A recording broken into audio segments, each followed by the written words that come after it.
le don de discernement que personne n'en parle. Personne ne parle de ce don-là.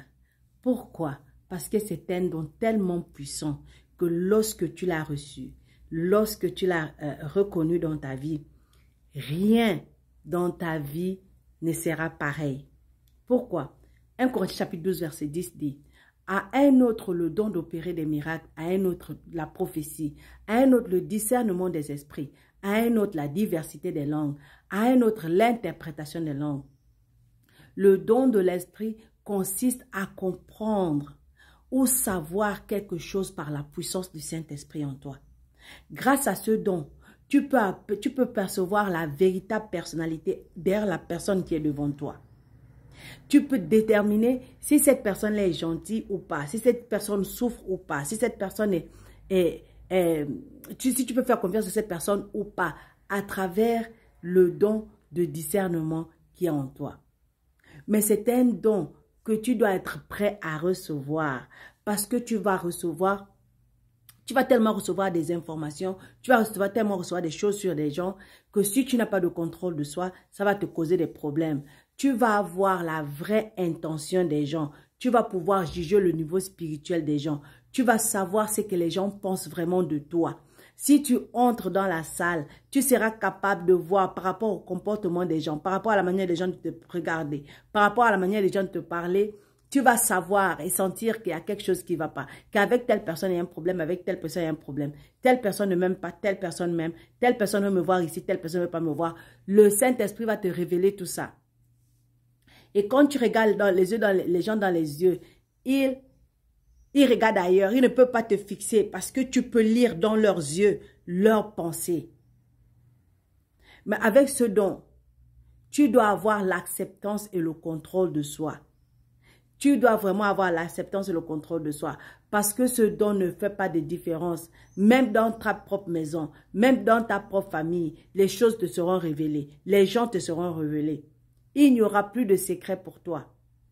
C'est pourquoi la maturité spirituelle est exigée pour opérer ce don. Parce que c'est un don qui va te montrer les choses comme tu dois les voir. Qui va te montrer les gens. Tu sauras, quand quelqu'un est à côté de toi, la personne te parle. Tu entends ce que la personne te parle, mais tu comprends autre chose. C'est comme quand Paul était avec la fille qui lui disait que voilà, c'est ceux qui est en train de proclamer, voilà, ce sont les serviteurs de Dieu, ils sont venus prêcher la parole de Dieu, ils sont venus faire les miracles. Et Paul a pu détecter l'esprit du serpent dans le corps de cette fille. Pourtant, elle disait la bonne chose, elle parlait bien, elle les annonçait, mais Paul, par le discernement, a pu savoir qu'il y a un autre esprit qui est derrière cette fille qui travaille avec elle.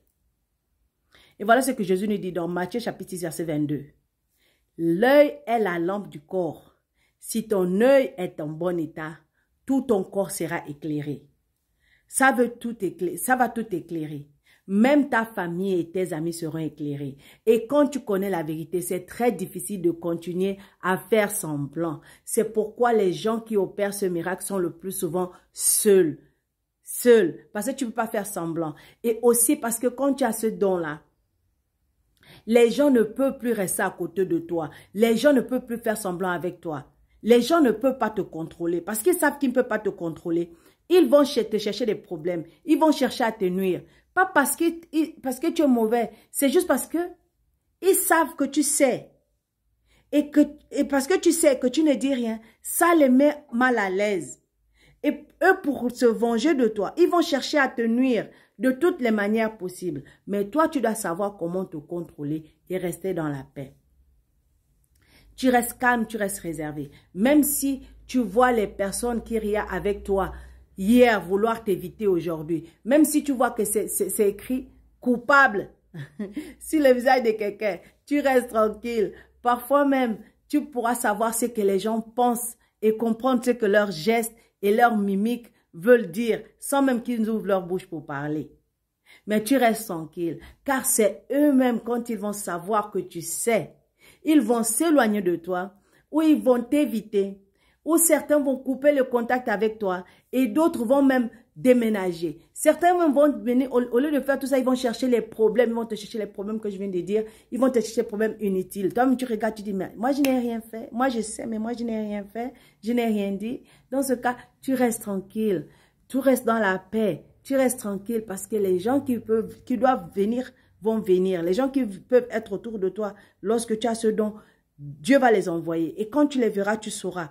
Parce que tu auras ce discernement-là. C'est pourquoi 2 Thessaloniciens chapitre 3 verset 16 dit que le Seigneur de la paix vous donne lui-même la paix en tout temps et de toute manière. Que le Seigneur soit avec vous. Je déclare à partir d'aujourd'hui, au nom possible puissant de Jésus, que le Seigneur te donne la paix. Qui t'accorde la paix dans tout ce que tu fais, la paix dans tout ce que tu es, la paix dans tout ce que tu entreprends. Parce que c'est seulement dans la paix que tu seras toujours vainqueur et que tu seras heureux.